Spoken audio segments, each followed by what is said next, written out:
네, 할렐루야. 오늘도 좋은 아침입니다. 오늘은 천지창조 마지막 날 새로운 피조물에 대해서 말씀을 나누도록 하겠습니다. 여섯째 날에 하나님께서 사람을 지으셨습니다. 하나님께서 하나님의 형상과 모양대로 남자와 여자를 창조하시고 그 코에 생기를 불어 넣으시니 생명이 되었습니다. 짐승들에게는 생기를 불어 넣지 않았습니다. 모든 짐승은 육을 따라 살지만 사람은 육이 아닌 영혼을 가진 존재입니다. 우리는 영이신 하나님의 영적인 형상과 모양대로 지음을 받은 것입니다. 각 사람의 성별과 외모, 얼굴은 다르지만 영혼은 똑같습니다. 영혼은 모두 다 하나님의 형상과 모양대로 지음을 받은 것입니다. 그래서 하나님께서는 사람을 만드시고 다음에 사람에게 왕권을 주셨습니다. 하나님이 그들에게 복을 주시며 이르시되 생육하고 번성하여 땅에 충만하라. 땅을 정복하라. 바다의 고기와 공중의 새와 땅에 움직이는 모든 생물을 다스리라. 아담과 하와는 종으로 지음을 받지 않았습니다. 그들은 하나님을 섬기고 따르는 동안에는 하나님의 자녀였습니다. 그들은 땅을 정복하고 공중의 새와 물고기와 짐승들을 다스리는 임금이었습니다. 그러나 하나님을 반역하자 마귀의 종이 되고 죄의 종이 되고 환경의 종이 되었습니다. 그러므로 아담과 하와 이후로 모든 사람의 영혼이 죽어버렸습니다. 하나님의 영혼은 하나님의 형상인데 하나님의 형상을 잃어버리고 비참한 종이 되었습니다. 하나님은 정의로운 하나님이시기 때문에 죄에 대해서 분노하고 심판하십니다. 예수님이 갈보리 산에서 예수님이 끌려와 양손과 양발에 못이 박히고 십자가에 달렸을 때 하나님이여 어찌하여 나를 버리셨나이까 통곡을 하실 때 하나님은 얼굴을 돌리셨습니다. 예수님에 대한 하나님의 심판은 몸서리 칠 정도로 가혹한 것이었습니다. 예수님께서 내가 다 이루었다 하셨을 때 비로소 죄에 대한 하나님의 분노가 다 그쳐졌습니다. 예수 그리스도의 은혜에 우산 밖에 있으면 여전히 하늘에서 죄악으로 인한 진노의 소낙비가 쏟아집니다. 예수님을 안 믿고 예수님의 은혜의 우산 밖에 있는 사람은 마지막 때가 되면 하나님의 가혹한 심판에 난도질 당할 것입니다. 성경에 보면 마지막 날 심판 때 죄인들은 마치 임신한 여인이 어린아이를 낳기 전에 산통으로 아파서 몸부림치듯 짓밟힐 것이라고 말합니다. 이와 같이 하나님의 심판은 무서운 것입니다. 그러나 예수님이 이미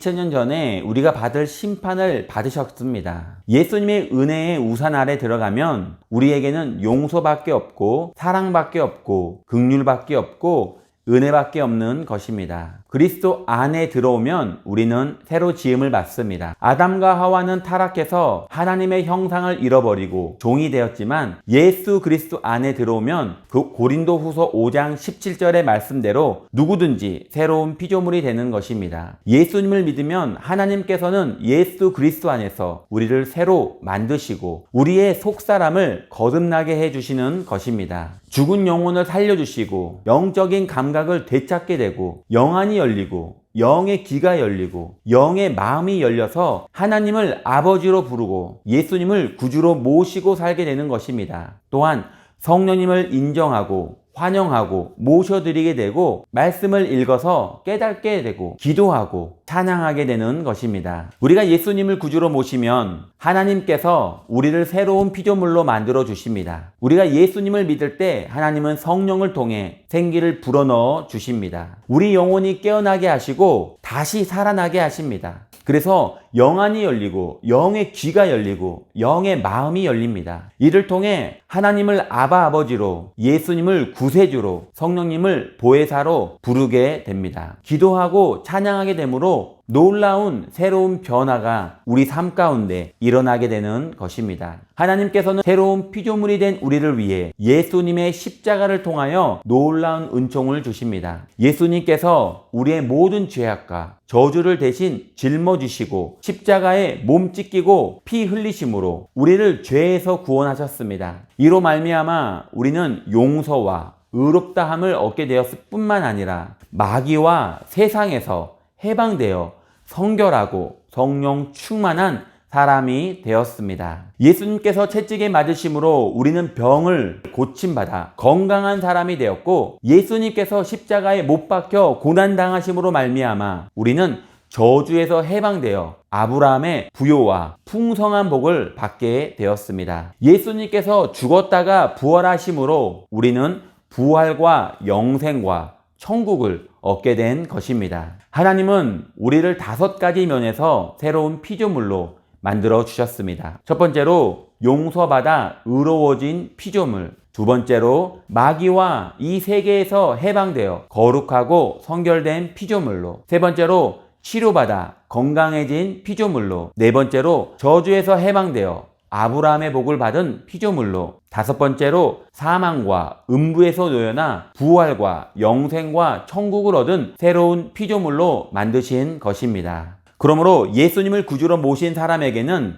옛것은 모두 지나갔습니다. 죄의 종, 세상과 마귀의 종, 질병의 종, 저주의 종, 사망의 종살이 하던 것은 이미 지나갔습니다. 이제 그리스도 안에서 생명의 왕 노릇하며 살게 된 것입니다. 우리는 용서와 의의 왕이요, 거룩함과 성령 충만의 왕이요, 치료와 건강의 왕이요, 아브라함의 복과 형통의 왕이요, 부활과 영생의 왕 노릇을 하게 된 것입니다. 이 세상에서 저주와 죽음을 가져온 아담과 달리 예수님은 우리를 살리는 영이 되셔서 우리에게 5가지 부분에서 새 생명을 주신 것입니다. 예수님이 주신 5복음은 죄 용서의 복음, 성결의 복음, 치료의 복음, 축복의 복음, 그리고 영생과 부활의 복음입니다. 이제 새로운 피조물이 된 우리를 향한 하나님의 근본적인 목적은 우리를 훈련시켜 시련을 통하여 깨뜨리기도 하지만 마침내 우리 영혼이 잘된 같이 범사에 잘되며 강건하고 생명을 얻되 넘치게 얻는 삶을 살게 하는 것입니다. 우리는 더 이상 환경과 운명의 종이 아닙니다. 이제는 마귀의 종도 아니고 죄의 종도 아닙니다. 우리는 예수 그리스도로 말미암아 모든 저주와 절망의 굴레에서 벗어나게 된 것입니다. 옛날 옷은 벗어버리십시오. 죄악의 옷, 세상의 더러움의 옷, 질병의 옷, 저주의 옷, 죽음의 냄새나는 옷을 벗어버려야 합니다. 나사로가 무덤에서 나왔을 때 수의를 벗어버렸듯이 옛날 옷은 벗어버리고 오중복음의 새 옷을 입어야 합니다. 용서와 의의 옷을 입어야 합니다. 성결과 성령 충만의 옷을 입어야 합니다. 치료와 건강의 옷을 입어야 합니다. 복과 형통의 옷을 입어야 합니다. 그리고 부활과 영생과 천국의 옷을 입어야 합니다. 우리는 오중복음의 새 옷 위에 하나님이 주신 두루마기 하나를 더 입었습니다. 그것은 3중 축복의 두루마기입니다.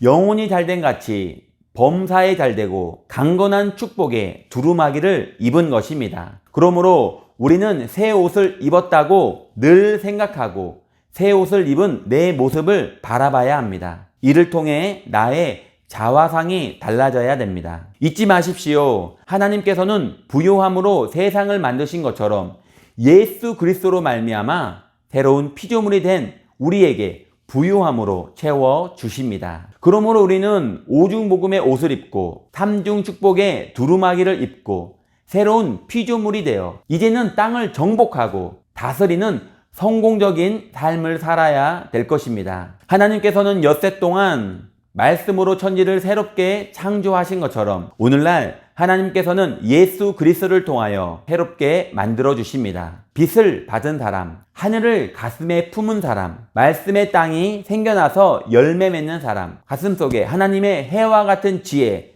달과 같은 지식, 별과 같은 혁명을 받은 사람, 하늘의 새들과 물고기들과 땅의 짐승의 수많은 것, 부요의식을 가진 사람, 그리고 예수 그리스도를 통해 오중복음의 옷을 입고 3중 축복의 두루마기를 걸친 사람으로 만들어주신 것입니다. 우리는 이 놀라운 6가지 변화를 잊어버려서는 안 됩니다. 이 변화를 깨달아야 하고 이 변화를 맛보고 알아야 됩니다. 우리가 이 6가지 변화 속에 살게 될 때 하나님께서는 우리를 통하여 놀라운 뜻을 이루시며 넘치는 복을 허락해 주실 것입니다. 오늘 또 새로운 피조물로 아브라함의 복을 받아 누리는 복된 하루가 되시기를 예수님의 이름으로 축원드립니다.